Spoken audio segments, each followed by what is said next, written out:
Hi, this is Gila. As an Israeli, I have dual British and Israeli citizenship.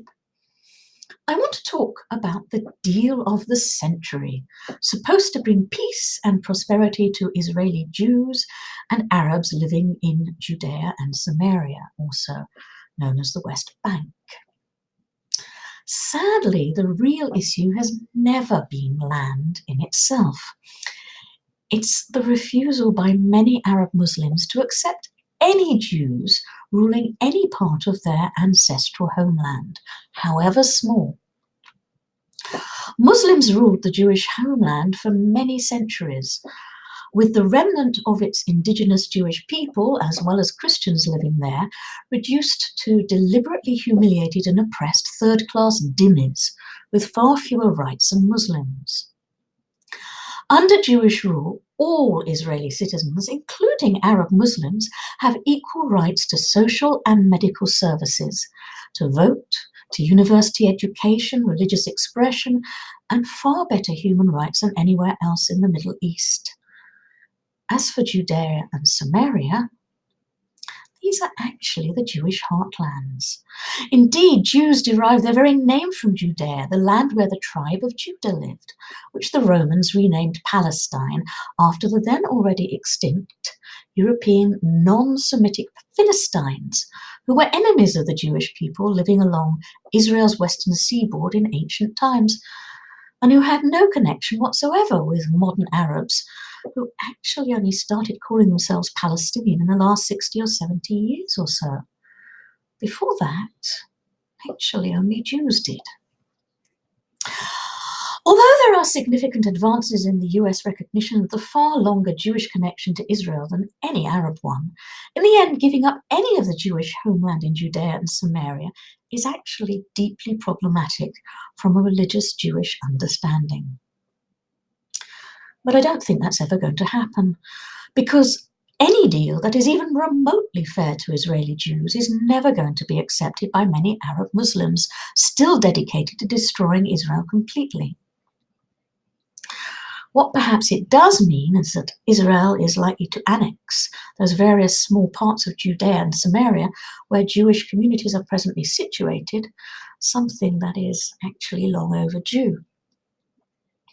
And as someone who believes deeply in human rights, the present outrageous and illegal status quo on the very holiest Jewish site of all, the Temple Mount in Jerusalem, where Jews and other non-Muslims can be arrested simply for mouthing words of prayer, which the plan endorsed, is completely unsustainable and totally unacceptable. Trying to prevent Jews from praying and worshipping openly on the Temple Mount is no less outrageous than would be trying to do the same to Muslims at the Kaaba in Mecca. So, however well-intentioned, I imagine the deal of the century will never make it.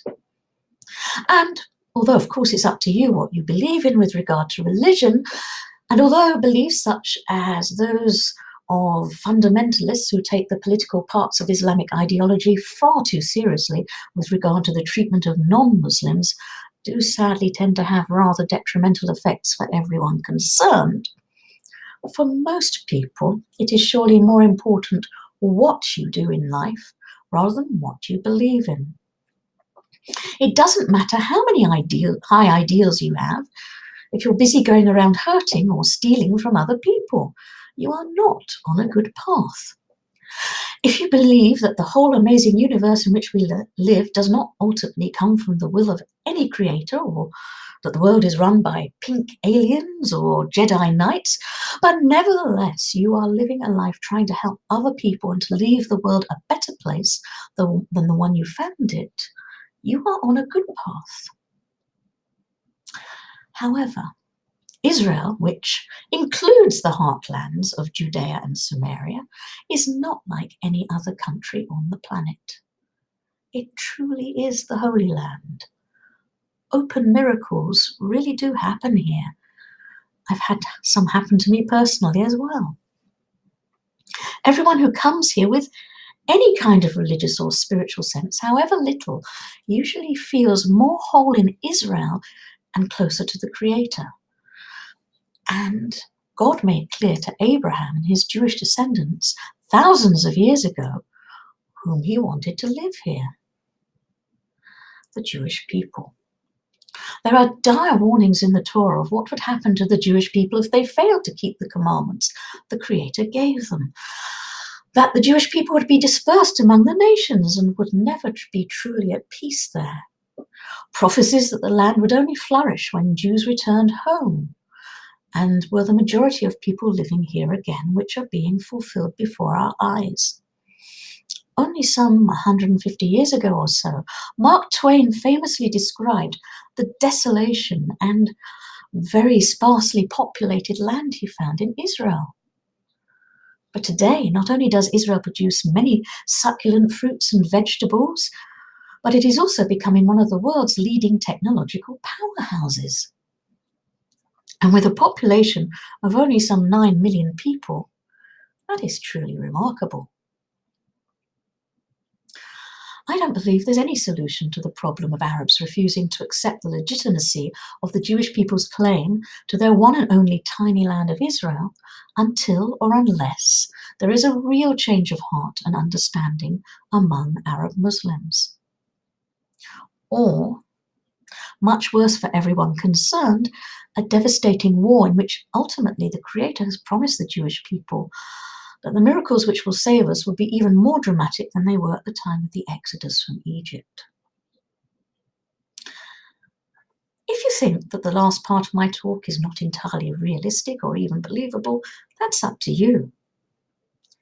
But if you've never been to Israel, walked among its amazing historical sites, even on some of the very stones where Jesus himself walked, and if you've never felt the amazing spiritual uplift in Jerusalem or on hilltops in Judea and Samaria, especially on Shabbat, and all the more so close up to and on the very holiest Jewish site of all, the Temple Mount in our capital of Jerusalem, then ultimately you really do not comprehend what Israel is truly about.